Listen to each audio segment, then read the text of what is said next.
Ya, kalau tujuannya sih sebetulnya mengangkat nama Jember pasti, karena saya brandnya pakai nama Jember. Kedua ya ingin, jadi gini, kebanyakan teman-teman yang sudah belajar di lembaga yang lama, itu kan mereka dikasih cara membuat kostum, cara memperagakannya bagaimana. Setelah dari mereka kan sudah nih nggak ada lanjutannya nih. Jadi di saya di Jember Kostum itu saya merangkul mereka gitu. Saya kasih ya kalau ingin jadi komersil itu seperti ini. Jadi di dunia karnival sendiri saya terjun itu juga dimulai saya kuliah malah 2001 itu. Saya terjun di lembaga karnaval lah yang lumayan kenal di Jember sampai 2017.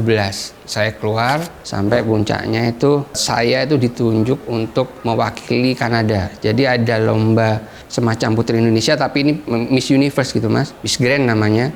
Itu mereka mesti melombakan baju daerah masing-masing, negara masing-masing. Nah, Kanada menunjuk kami untuk membuat kostumnya untuk mereka. Itu kayaknya sih baru terjadi ya.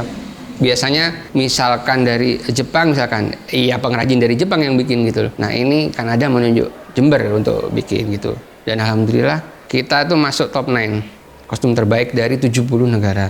Justru yang Indonesia enggak gitu.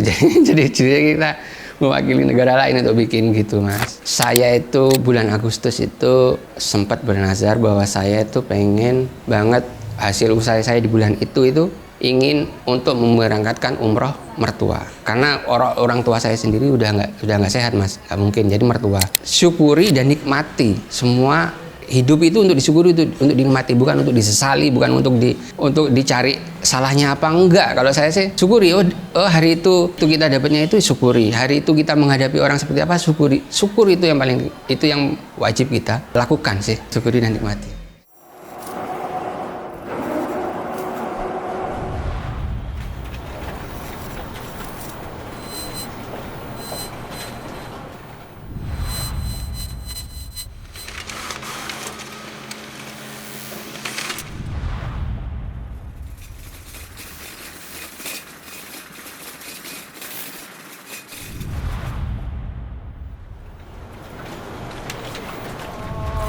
أكبر الله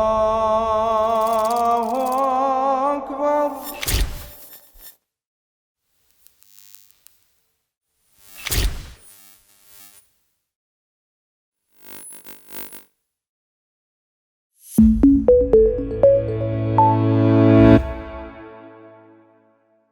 Assalamualaikum warahmatullahi wabarakatuh. Saya Hamda Rifta, usia saya sekarang 41 tahun. Saya background pendidikan saya lulusan S1 dari Ekonomi Manajemen UNED, lulus tahun 2007. Kebetulan saya anak tunggal. Mulai berbisnis itu mulai kuliah Mas, mulai 2002 itu sambil kuliah saya ada salon dan pangkas rambut. Lalu di dunia karnival sendiri saya terjun itu juga dimulai saya kuliah malah 2001 itu. Saya terjun di lembaga karnaval lah yang lumayan kenal di Jember sampai 2017. Saya keluar, lalu saya bikin bisnis sendiri kostum yang lebih ke komersil. Jadi kita menyediakan kostum untuk event di luar kota, luar negeri. Saya merekrut pegawai juga. Alhamdulillah sekarang sudah ada sekitar 15 orang yang membantu saya. Kalau untuk bisnis pangkas rambut dan salon, alhamdulillah di tahun 2019 COVID itu tutup usai.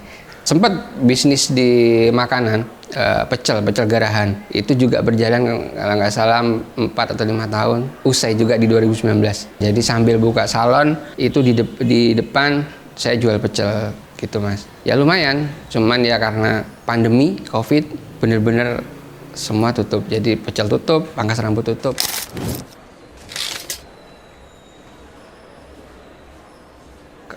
Memang circle ya. Jadi kalau pangkas rambut dan salon itu karena memang keluarga. Kebetulan ada yang juga bisnis serupa di Jember, buka pangkas rambut gitu Mas. Jadi ya ingin berbisnis seperti itu.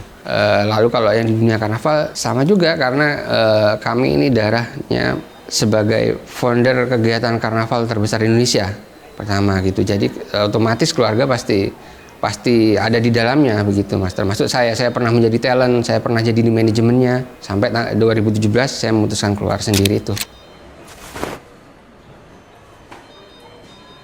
Kalau di dunia kostum sendiri, jadi gini, selama saya masih di lembaga yang lama, itu kan memang kita kepikirannya hanya di kota sendiri ya, hanya bikin berkarya di kota sendiri, ditampilkan untuk mengangkat nama Jember itu aja. Tapi setelah itu, saya kan berpikir nih, wah ini banyak nih kayaknya peminatnya dari luar kota, luar negeri. Nah, benar ternyata ketika saya memulai Jember Kostum Industry di 2017, konsumen pertama saya itu ada yang dari Amerika. Langsung pesen 4 kostum kalau nggak salah. Saya baru yakin, oh ternyata bisa ya dijual sampai ke luar negeri.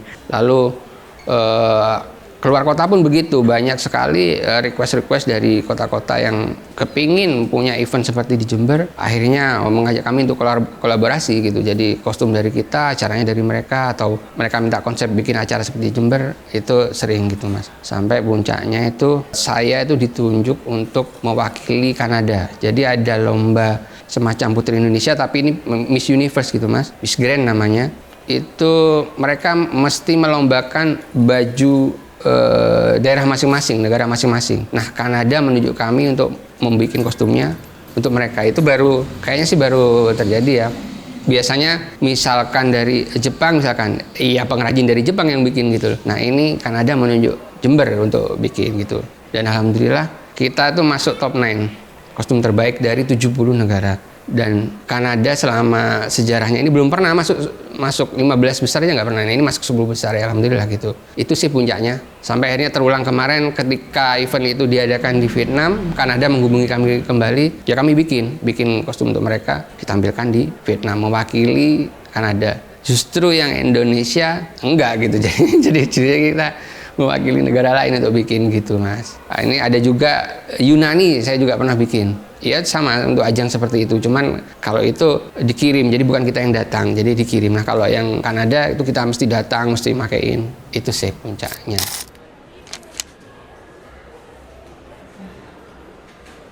Ya kalau tujuannya sih sebetulnya mengangkat nama Jember pasti, karena saya brandnya pakai nama Jember. Kedua ya ingin, jadi gini, kebanyakan teman-teman yang sudah belajar di lembaga yang lama, itu kan mereka dikasih cara membuat kostum, cara memperagakannya bagaimana. Setelah dari mereka kan sudah nih nggak ada lanjutannya nih. Jadi di saya di Jember Kostum itu saya merangkul mereka gitu. Saya kasih ya kalau ingin jadi komersil itu seperti ini. Jadi saya manage, saya marketingin sampai mereka bisa ketemu sama konsumen. Ya akhirnya bisa menjadi pendapatan bagi mereka gitu Mas. Jadi nggak hanya dapat ilmunya tapi bisa menghidupi gitu loh. Itu tujuan utamanya sih. Itu sih Mas. Jadi terendah memang ketika Covid Mas, karena kan ketika Covid itu kegiatan karnaval nggak ada sama sekali, bener-bener ya nol lah, zero gitu. Selain itu bisnis saya yang lain ya tutup, bisnis pangkas rambut tutup karena sewanya sudah terlalu tinggi, tapi orang nggak boleh keluar kemana-mana. Makanan pun begitu kan, pasti ngefek gitu. Akhirnya lepas semua sampai akhirnya hanya istri yang bekerja. Istri itu bekerja jual masker, jahit sendiri, menjual sendiri, saya bagian yang ngantar gitu. Padahal saya waktu itu juga posisi sempat kena Covid juga. Jadi ya begitulah. Jadi benar-benar hidup itu kayak berpindah dari saya yang kepala keluarga langsung jadi istri gitu, yang bebannya itu semua di istri. Cuman saya yakin di waktu itu tuh kayaknya sih kalau orang bilang kalau habis gelap ya pasti ada terang gitu loh. Jadi kayaknya ini bukan saatnya ngeluh deh. Justru kita harus bersyukur kita masih bisa makan, nggak seperti orang lain, masih diberi kesehatan. Cari cara-cara bersyukur yang lain deh. Apa yang bisa syukurin. Jangan sampai ngeluh, aduh kok gini, janganlah. Toh kita masih bisa ibadah, masih bisa makan, masih sehat lah meskipun sempat terkena Covid, tapi kan nggak sampai gimana, masih sehatnya itu yang harus disyukuri. Saya dan istri berpikirnya seperti itu. Pas dari Covid, tapi ya itu saya pergunakan ketika Covid ini aku bisanya apa ya udah promo aja. Jadi mulai belajar Instagram jujur saya baru pakai itu setelah dipaksa sama teman saya yang Bidonat Arif itu. Jadi ayo lewat Instagram, ya udah kamu yang bikin, kamu kasih password. Karena saya nggak bisa sama sekali, saya cuma kasih konten ya tak gini kan, ya oke. Jadi dia yang bikin Instagramnya, saya kirim foto, dia yang upload. Ya alhamdulillah mulai ada pesanan, tapi kan karena Covid masih dipending, akan dipakai setelah Covid. Ya setelah Covid mulai mereda, ya pesanan-pesanan yang Ya yang lama baru tereksekusi gitu. Jadi alhamdulillah. Jadi kadang kalau kita di masa yang paling terpuruk terus kita makin mikirin kok aku bisa gini ya, kok bisa terpuruk gini. Itu nggak ada planning ke depan akhirnya. Cuman menangisi nasib ke belakang. Kalau menurut saya ya. Tapi kalau kita mempergunakan itu untuk planning ke depan, insya Allah setelah dunia ini terang, yo terus gitu mas. Alhamdulillah menurut saya segitu. 2016 mungkin itu saya itu sudah mulai berteman sama teman-teman yang mulai menerangkan saya tentang riba, gimana cara keluar dari riba, lalu sunah-sunah yang bisa kita laksanakan untuk ternyata berbisnis itu nggak hanya berbisnis, kita harus dampingi dengan ibadah yang benar gitu loh, supaya bisnisnya itu berkah gitu. Akhirnya saya mulai berpikir, wah ini bisnis saya. Memang sempat saya itu bersinggungan dengan bank itu sempat untuk modal lah, terutama untuk modal gitu. Lalu teman menyarankan, nggak apa-apa itu lunasi dulu, tapi setelah itu kamu mesti istilahnya tobat gitu loh, jangan sampai diteruskan. Oh gitu ya, ya oke lah coba. Jadi setelah lunas saya stop riba itu, lalu saya mulai jadi gini, tiap pagi ketika usaha masih belum mulai itu bersyukur dulu. Secara bersyukur saya ya sholat duha, sedekah. Pagi itu cara itu sih, cara bersyukur saya. Lalu saya rubah nih, kayaknya cara berdoa saya salah deh. Jadi kalau dulu saya berdoanya itu sering mulai berdoa langsung ya Allah berikanlah ini, berikan itu. Tapi saya rubah nih, terima kasih dulu aja lah. Terima kasih sudah dikasih kesehatan, sudah dikasih rezeki, sudah dikasih pekerjaan yang lancar. Itu dulu, terima kasih dulu, baru kita ucapkan di akhir pengennya kita apa. Dan mesti spesifik. Kalau menurut saya sih doa mesti spesifik. Misalkan saya pengen ini usaha pecel saya sehari dapat 500.000 gitu. Itu sering terjadi. Ketika doanya spesifik, ya spesifik dapatnya gitu. Tapi kalau nggak spesifik, ya dikabulkan. Cuman kan kita akhirnya kebayangnya nggak seperti yang kita mau gitu mas. Gitu. Kita nggak tahu rencana Allah ya, gitu nggak sesuai ekspektasi. Tapi kalau doa kita spesifik, kayaknya itu sangat ngefek. Itu saya jalani ketika bisnis pecel sama pangkas rambut. Jadi yang lain, saya itu pernah dulu pecel itu sehari itu ya penghasilan bersih itu 1 juta, 1,5 pernah gitu. Sampai akhirnya ya efek COVID benar-benar itu nggak bisa, itu di luar kuasa kita ya. Jadi benar-benar di bawah banget. Lalu kita harus bayar sewa tinggi. Jadi saya memutuskan daripada kita nanti mesti bersinggungan lagi dengan bank, ya udah kita stop gitu loh. Kita mesti relakan gitu.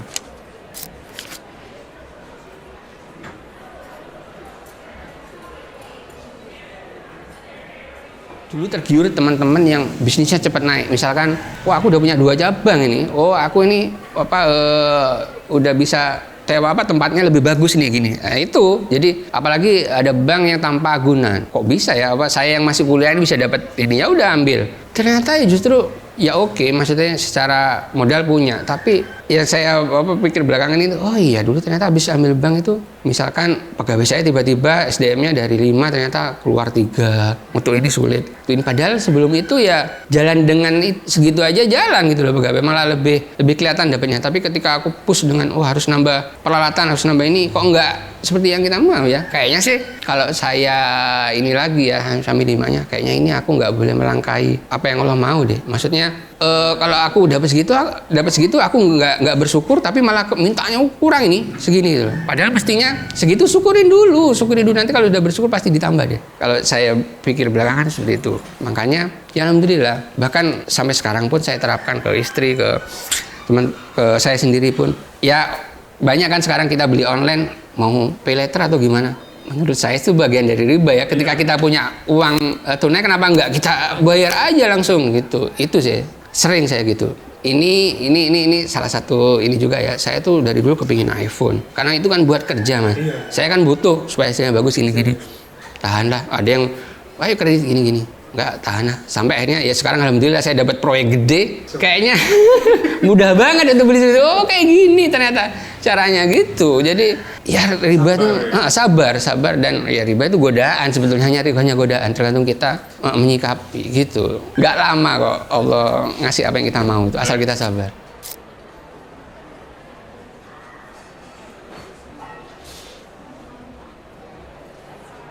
Ya kalau saya yang utama sih memang sebelum buka usaha itu dibarengi dengan ibadah yang oke lah. Nggak perlu terlalu harus maksudnya sholatnya dari malam sampai pagi atau enggak, yang misalnya sholat tepat waktu, berdoanya benar, mensyukuri, itu paling penting, mensyukuri itu. Lalu jangan lupa kita ini kan usahakan ridhonya itu kalau yang sudah berkeluarga ya, dari istri, dari orang tua, itu pasti diperhatikan. Jadi jangan sampai mereka, kita usahanya mikirin usaha terus tapi mereka terlupakan, jangan sampai. Jadi mereka harus istilahnya diratukan lah, namanya orang tua, ibu, istri itu harus diratukan dulu, pasti itu ngefek ke kerjaan kita. Saya sangat-sangat yakin. Kalau saya nggak tahu ya, saya tipenya bukan orang yang invest untuk masa depan, untuk ini besar invest untuk masa depan nanti digunakan depan, enggak. Saya tuh gunakan sekarang aja. Dan untuk hal-hal yang aku bisa nyenengin siapa ya ini ya, keluarga dulu. Oh itu senengin lah, ini senengin lah, ini senengin. Meskipun kita juga dapatnya, maksudnya sisanya sedikit buat kita untuk menurut saya sih nggak apa-apa gitu loh. Karena nanti di belakang tuh pasti tiba-tiba blar gitu untuk kita, sampai kita bingung buat apa lagi ya kita, ini masih ada. Serius gitu. Jadi ya itulah. Jadi nikmatnya usaha itu menurut saya gitu. Karena kan kita di dunia ini cuman sementara toh. Untuk apa disimpan cuman? Ya kalau kita mau umur panjang, yakin umur panjang simpan nggak apa-apa. Tapi kalau menurut saya selama kita masih punya kemampuan untuk menyenangkan orang lain, kenapa enggak gitu.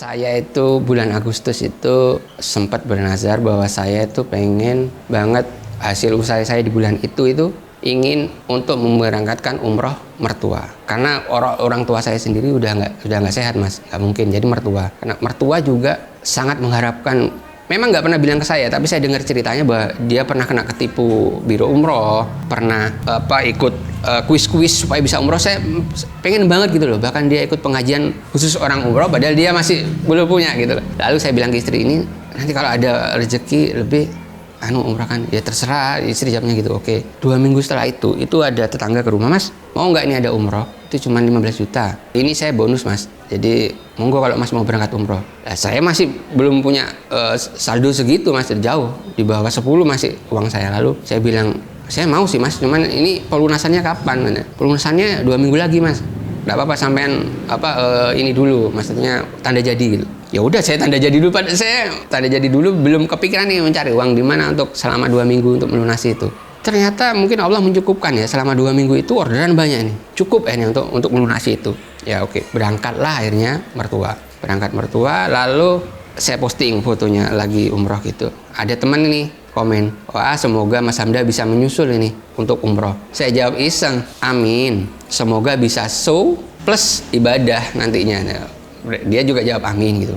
Nggak tahu kenapa abis saya WA itu di awal Oktober mas, mungkin tanggal 7, tanggal 22 kalau nggak salah, saya itu dapat WA dari seseorang dari nomor asing dan orang asing juga dari Rusia gitu. Ternyata dia menjelaskan bahwa mereka mengajak saya untuk show di Jeddah gitu, untuk show di Jeddah dengan membawa talent itu 13 orang, lalu kostum juga order ke kami gitu. Cuman karena kita masih belum pernah ketemu, bahkan video call aja enggak gitu, antara percaya dan nggak percaya gitu loh. Cuman dalam hati saya langsung saya kepikirannya umroh karena itu Jeddah gitu loh. Nah ini dekat, ini kesempatan untuk teman-teman umroh gitu loh. Dan saya mungkin bisa juga umroh gitu. Jadi langsung saya iakan. Ternyata setelah ngomong panjang lebar, deal panjang lebar, ternyata mereka kelihatan seriusnya gitu loh. Uang DP sudah masuk, itu bersyukur sekali kita gitu loh. Jadi kebayang gitu loh, kita bakalan kerja, digaji, lalu bisa umroh gitu. Itu kan nggak bisa diganti dengan uang deh kayaknya. Akan menjadi pengalaman seumur hidup yang nggak bisa dilupakan gitu kan. Dan akhirnya kemarin tanggal 27 November kita berangkat mas ke Jeddah. Jadi di sana ada acara anak dari kerajaan Saudi itu untuk mengundang kebudayaan di seluruh Asia termasuk Indonesia gitu mas. Ya alhamdulillah, jadi dilayani dengan baik dan acaranya juga baik juga, dan alhamdulillah juga ya saya akhirnya bisa umroh gitu. Saya nggak menyangka sekali, mungkin jaraknya mungkin sebulan kali ya dari mengumrohkan orang tua itu. Gak hanya saya gitu, tim saya juga bisa diumrohkan. Itu rasanya itu aduh gak bisa diomongin dah, rasanya kayak di luar nalar gitu loh mas gitu. Jadi saya jadi sadar bahwa ternyata sebetulnya kita nggak perlu ya berbuat baik, itu nggak perlu berbuat apa-apa, tapi Allah tuh bakal tahu kok. Maksudnya kita punya apa yang kita sisihkan untuk orang lain, membahagiakan orang lain, itu akan dikembalikan ke kita lebih gitu loh. Lebihnya banyak banget. Kayaknya kita itu justru kita malu gitu loh ke Allah, kok saya itu kan hanya bertindak kecil tapi kok yang dikasih gede gitu kok kita gitu. Itu nangis saya di depan Ka'bah itu kan, ya Allah kok kayak gini gitu loh kebaikannya. Itu benar-benar keajaiban. Apalagi ditambah Saya itu kan penggemarnya Ustadz Hanan banget, Ustadz Hanan Ataki. Itu yang menginspirasi saya untuk sholat duha, untuk berbuat baik itu Ustadz Hanan. Selama Indonesia saya pengen ketemu gitu loh. Ternyata kemarin waktu di Mekah habis sholat di Masjidil Haram, dia lewat di sebelah saya, ketemu, bisa salaman dengan tenang, ngobrol dengan tenang, foto bareng. Jadi ini hadiah apa lagi nih dari Allah? Rasanya waduh, ini benar-benar di luar nalar gitu loh. Rasanya Allah itu kalau membalas luar biasa deh. Kita berharapnya mungkin dibalasnya 2, ngasihnya itu ratusan gitu mas. Itu sih pengalamannya dari saya. Iya.